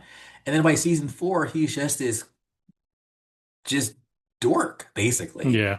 But then in season five, Mike steps up, and by the end, Mike is like he's back in that leadership position. And so I was really proud to see him glow up. I was proud to see Will grow up. I think they all kind of came into their own, and I liked that. I liked that nothing felt lopsided. I felt like everybody got equal, like starring, power. We didn't hear a lot of Lucas or Max in this podcast, but I still think I like what happened with them. It felt Hmm. very organic. And even with Max and Holly and everything, that was great. Holly, shoot. And then Derek, Derek, like just Derek's the that best, dude. kid, I love that kid. dude, the smile that he gives to Mike in the back of the truck. And like Mike Yeah, looks Mike's away like, and looks back and he's like, bro. yo, that was just an amazing moment. And of course, it's probably because he's like, I like your sister. But anyway, it was just so good, man. And I'm forgetting something else, but it's just, oh, even Callie. Like I think that I love how they were able to re-legitimize the Callie situation in season two, because without that, to Dylan's point, then this wouldn't have made sense. So yeah, I just thought it was great storytelling overall. As far as the lack of the demo dogs and the bats and everything in the Dimension X, I guess the official excuse from the Duffers is he wasn't expecting them to like attack him on his home turf. So that he got caught slipping. But I Yeah. still and Saloni also said maybe now they're smart enough to like not like touch the vines. They just know what to, but they can't handle that. Like they handle that in season four, but season five, they just know what to do to avoid that.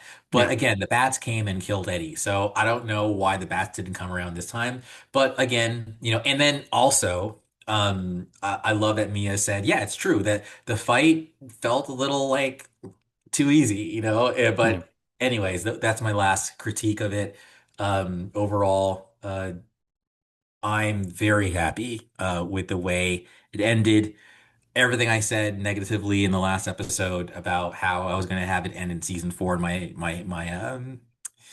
headcanon, that's all pushed to the side. I think they stuck the landing. Yeah, I really want to rewatch this season, and maybe the whole show, and just see how I feel about episode 7 now, knowing what's coming in season 8. Because I said last week, like, it is very possible that or episode 7 isn't as bad as we think it is.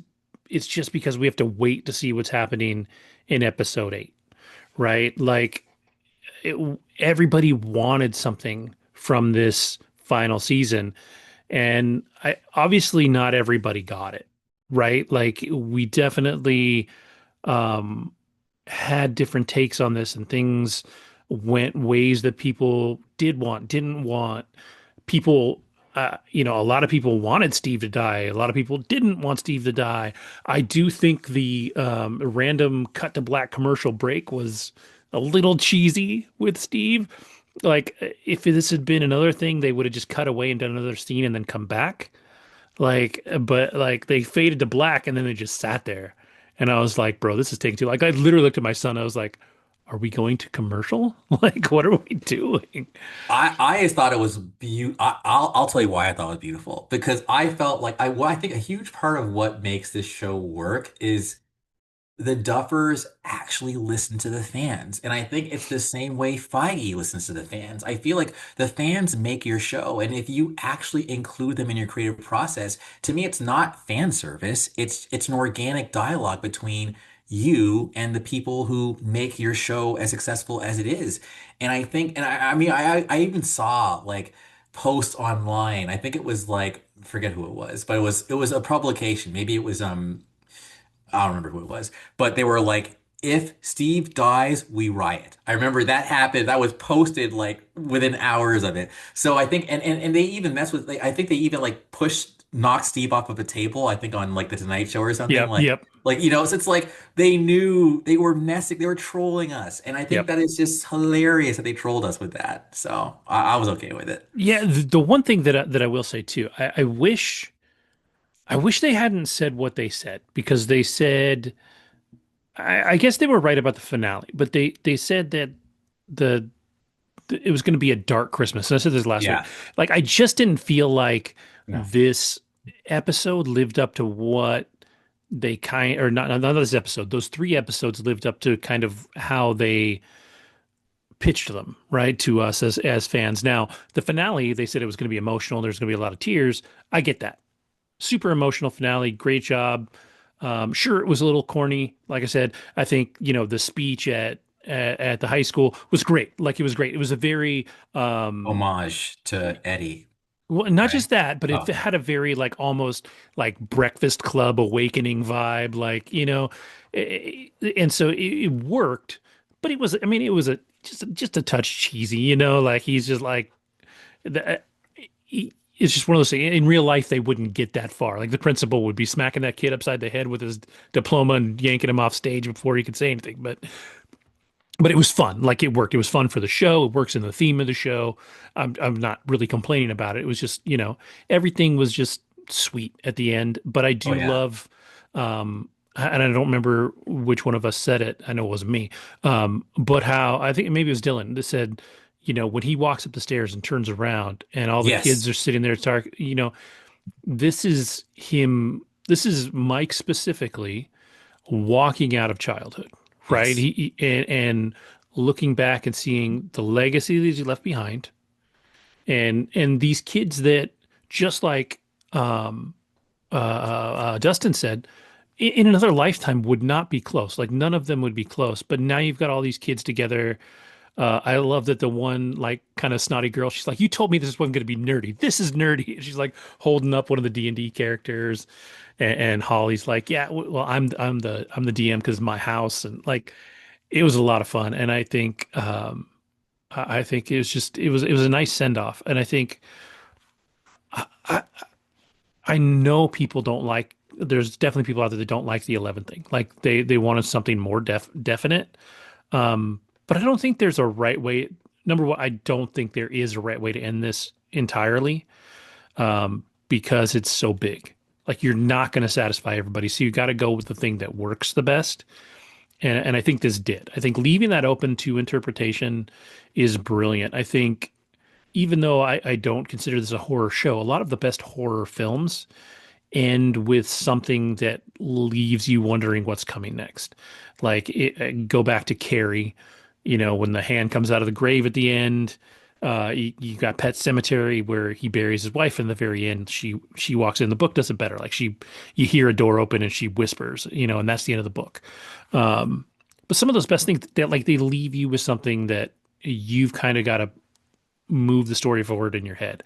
Um, and I think that's really cool. And I think they did a great job of that, with this. And like I said, I don't think there was necessarily a perfect way to end this. Like you weren't going to end it and have literally everybody just be like, "Oh my God, it was the perfect ending." But I think this was as close as they were going to get. I couldn't agree more. Like I said, I came away expectations exceeded, and yeah, they were lowered after episode 7, but they were still high overall. And I don't know what it is, but I feel like sometimes you can tell how good a movie's going to be for me just from the first like 10 minutes. And I remember when I sat in the theater and it opens up and they're just kind of getting ready to go into the upside down one more time. It just felt for me watching it, it felt cinematic and it felt gravitas. And I was like, okay, this this is good. And it probably helped that you and Jen were both like solid so far. I was like, oh, thank God. Yeah, you can take a deep No. breath and go watch it. Yeah. I do think like genuinely, um, I really don't see a world where I was going to see it in the theater, but I am a little jealous. Like I do think that environment with that feel, right? With everybody being into it and all those reactions and all that stuff, because like I said, like there was always the chance you were going to get those haters in there, right? The people that were going to be dicks, but it's nice to know that you went and everybody was just in it because that's what you want from something like this, especially something that is so emotional. Like it just even if you take like necessarily what happened, like this is a culmination of a lot of stuff for a lot of people. And we know from talking to Jen, like her daughter took the ending hard, Yeah. because for her, like the show was kind of life, Yeah. It and was there for her. yeah, yeah, it was very formative for her, and that's an amazing thing. And I think, I think in a lot of ways we all have some that all of us that liked it had some investment personally into it, right? And 1,000%. so we needed it to end some sort of certain way. And it's nice to know that we got that, and you sitting in that room full of people that were, kind of waiting for that, I think was really cool. Um, I think I'll just say I think and I just came up with this out on the show. I feel like the show was made with love. And I think mhm. that and you feel it. And even the Yeah. way it ended, even the use of like especially Purple Rain. So before getting ready for this show tonight, like we were, someone making dinner and we were just blasting like songs from the Purple Rain album. And just because I just kept I was just saying talking about I can't get Prince out of my head now because of that finale. And while some people I know were not happy with the use of When Doves Cry, they're like that has nothing to do with like what was happening. The Purple Rain when like goes, it's such a shame this friendship had to win. Purple Rain. And I was just like, yo, like I now will always see 11 just standing at the gate and it's like, wow. Um, just beautiful, man. Well, I think too that there's a fun, I don't know if irony is the right word, but we bitched last week about how heavily used Running Up the Hill was, right? Well, Yes. reading that article, I think I sent it to you guys. Reading that article, the only reason Yes. that Purple Rain is in this is because they successfully used Kate Hmm. Bush is running up that hill. Yeah. Prince was a big Kate Bush fan. So when they came and said, "Hey, we would like to use Prince's music," his estate was like, "Well, you already got Kate Bush. He loved Kate Bush, so yeah, we're in." Because historically, it's almost impossible to use Prince's music, and so they using Kate Bush, who we bitched about, but again, we didn't complain about it when it first happened, Hell right? Like no. It was when it first happened, amazing. we were all aboard. It's just Hmm. like we were complaining a little bit about Overkill. it last week, but I kind of like that in our own way. We kind of eat crow here and say, yeah, okay, she was a big deal because yeah, without that song, without that license being taken, we wouldn't have had Purple Rain in that scene. Um, and it's funny to kind of wonder what could have been, like what they would have used if they hadn't had that. Yeah. But they did a good job. And I think one of the other honorable mentions that I don't think we talked about tonight was Murray. Oh God, Murray is He's so so fantastic clutch. here at the end. So clutch. I mean, for me, like Murray. Okay. Props to Murray. Like Murray shows up in season two. He could have easily just been that crackpot guy from season two, but no, you elevate him, and in season three, he's totally like there helping translate Russian with Alexei, who, by the way, I love also one of the Alexi. saddest deaths ever. Like Alexei was the man.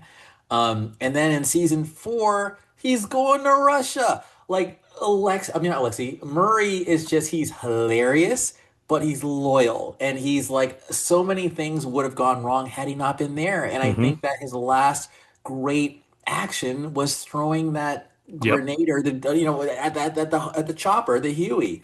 So no, he's great. And then also I want to pause for a second as well on again Jamie Campbell Bower. I hope he Yes. gets an Emmy because I think, when people were talking about favorite characters, like I was like, please don't ask me, please don't ask me, please don't ask me.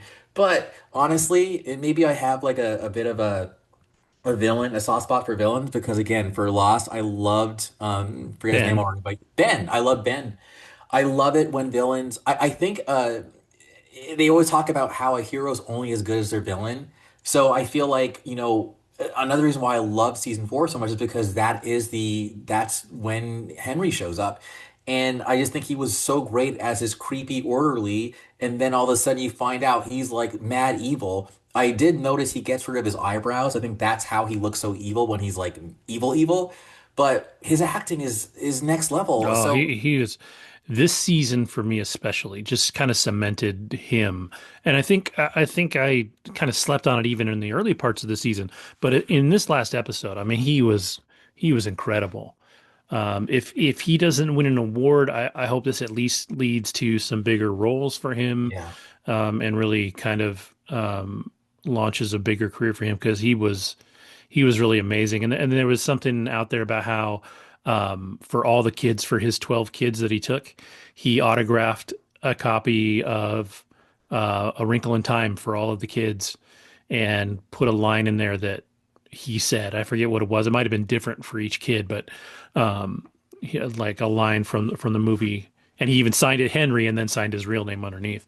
Um, but I thought that was really cool and shows like he's a good guy, like he's a really sweet yeah. guy, like knowing, especially like it's hard to work with kids. Like if you have to terrorize kids, you've also got to be able to come and be like, "Hey guys, I was just fucking around. Like, we're all good.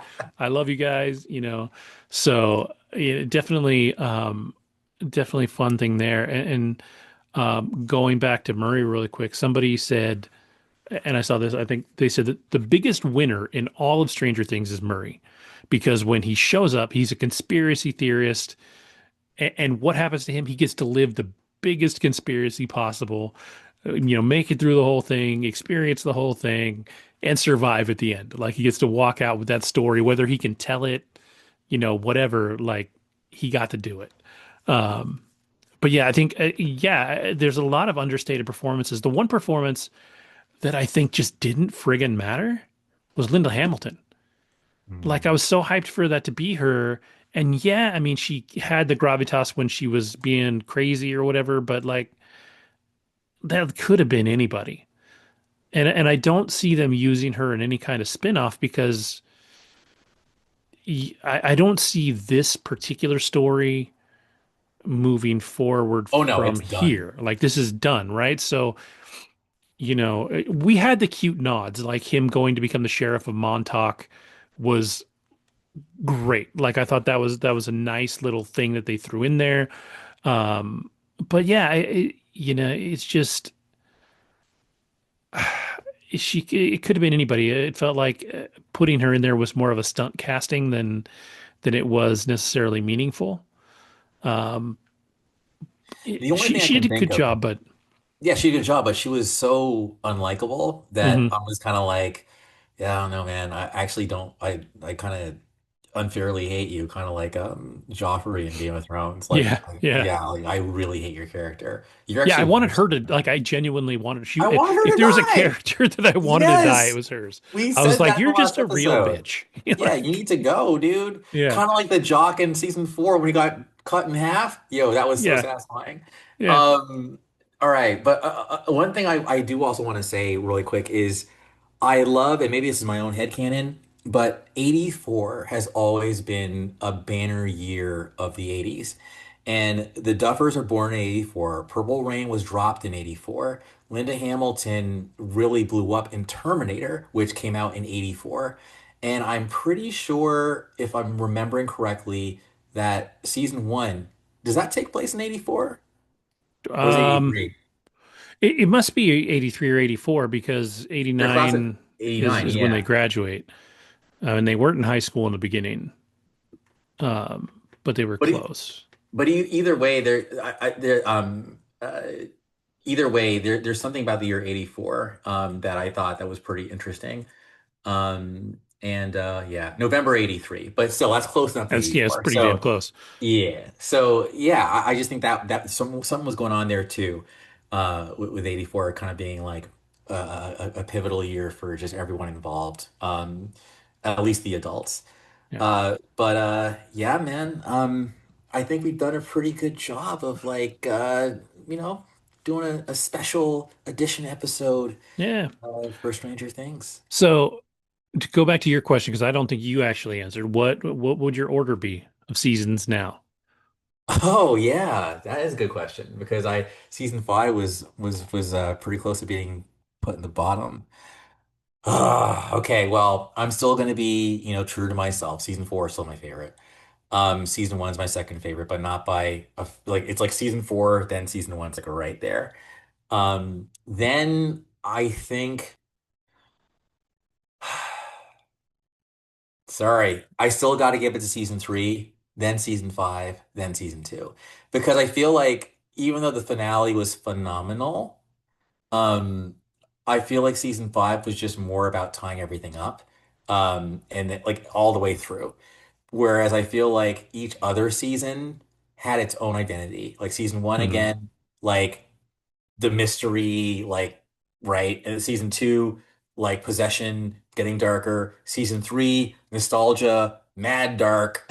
Season 4, all bets are off, darkest season, and they lose. And then season 5, tying everything up and then having an amazingly heartfelt finale. So as a standalone, eh. But as a standalone, eh.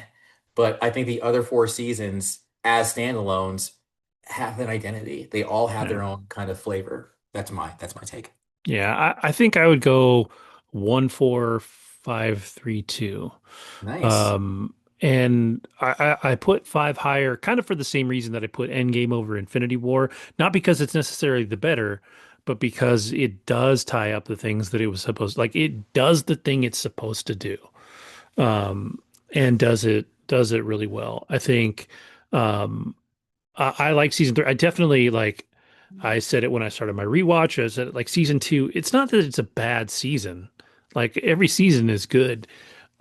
It's just like it just felt slower. It felt clunkier, like it, all that stuff. And 5 definitely has problems. Like I do not disagree that I felt that there were a lot of places in there where I felt that like the acting was kind of phoned in.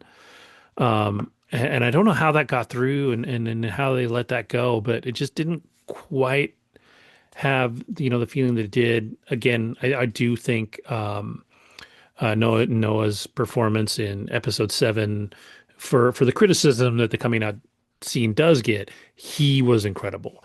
Yeah. So it was good. I think there was one other moment that I love that me and my son were just dying at is when she starts hacking off Vecna's head because Oh yeah. I was like, this is gratuitous, man. I was like, she is going to town. I was like, this is like she's like literally hacking up Groot in this scene, like it's just But like, it was so earned. I oh yeah, love oh the fact that they totally. went back and actually did the flashbacks to all the things that he caused. It was like, nah, dude. Like I felt every Oh swing. yeah. And it was so, and the fact that it really began with Joyce. Like Joyce was the Hmm. first victim. I thought it was beautiful and poetic. And the way she walked up, I'm like, oh yeah, it's about to be on. And even the way he's all like I'm like, man, you're look at you now. Like I'm like, look at you now. So it was great. And we cheered. We cheered so hard. So Yeah, yeah, we definitely had fun with it. It was just like, but I was watching. yeah. I was like, dude, this is brutal. Like, man. So yeah, it was good though. So overall, I think even me and Dylan kind of agreed that at least it ended the way that it should have. Like it was a solid ending, even if it wasn't. It sounded like for at least for maybe me, it was like a little less satisfying. It was more satisfying for Dylan. I think that the three of us elderly folk were very satisfied. I have a thought, and I think something Mia said about this is it, like it's just they just gotta like crash. Like that was the feeling I got too, right? Because I think Hmm. I think I talked about how like again when I find out if a terrorist has a bigger aim, like some ideological aim, cool. But if it's just money, really? Yeah, So for me, like I thought Vecna's like goal was a bit more profound than just I want to smash Dimension X into our world. Like have like at least Thanos like wanted to bring balance to the universe. That to me is a compelling argument, and it's a bigger picture argument, not just because yeah, I don't like humans, so let's just kill them all.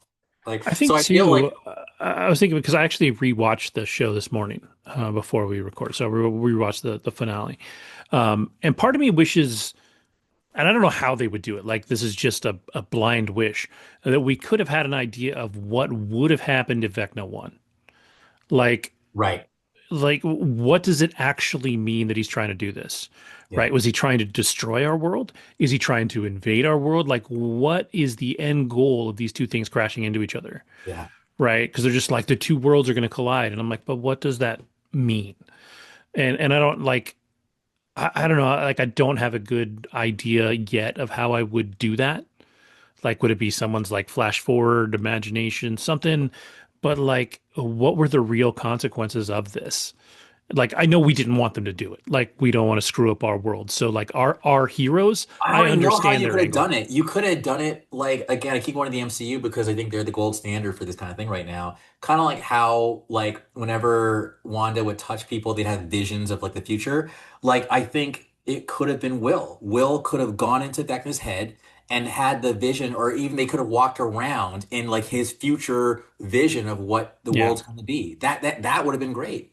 yeah, yeah. That would make sense. That would have worked. Just something that shows what they saved us from, right? Yeah. Like I think that would have been really nice. That maybe one of my other like biggest gripes, but it doesn't ruin it for me.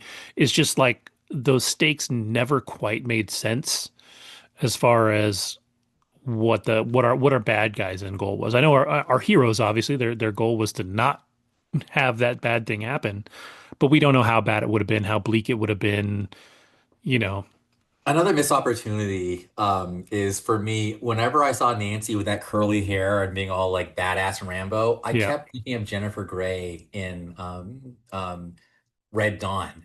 Hmm. Wolverines! Like I just felt like it was the whole thing was like Red Dawn as an elementary school kid, I don't know what I was thinking, had me wanting Russia to invade. Like I Just wanted so to you could get fight go back. Yes, like they made war seem cool, man. But it also put the fear of gunships because when that gunship shows up and it just like kills everybody. Anyways, but like I just felt it was so Red Dawn, and that was also 84, by the way, I'm pretty Hmm. sure. But maybe they couldn't get the rights. I don't know. But I that would have been fun, or at least when they were all like attacking the spider from the plateau or the Yeah. canyon. If someone said Wolverine, it's like that would have been great. Me personally, but whatever. Moving right along. Yeah, that whole fight too. When I was watching the second time, I really realized it was sort of a throwback to the mall fight, right? Oh Like they're yeah. just throwing fire at this thing and slowing it down.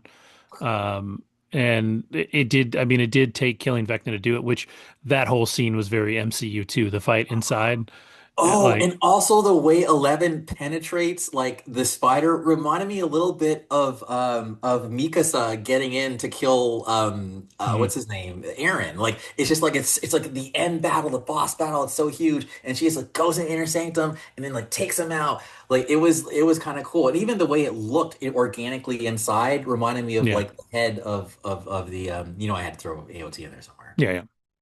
So, yeah, cool. Well, I think the general feeling is that even if you didn't think it was amazing or perfect, it was good enough. And I think that that's a big deal.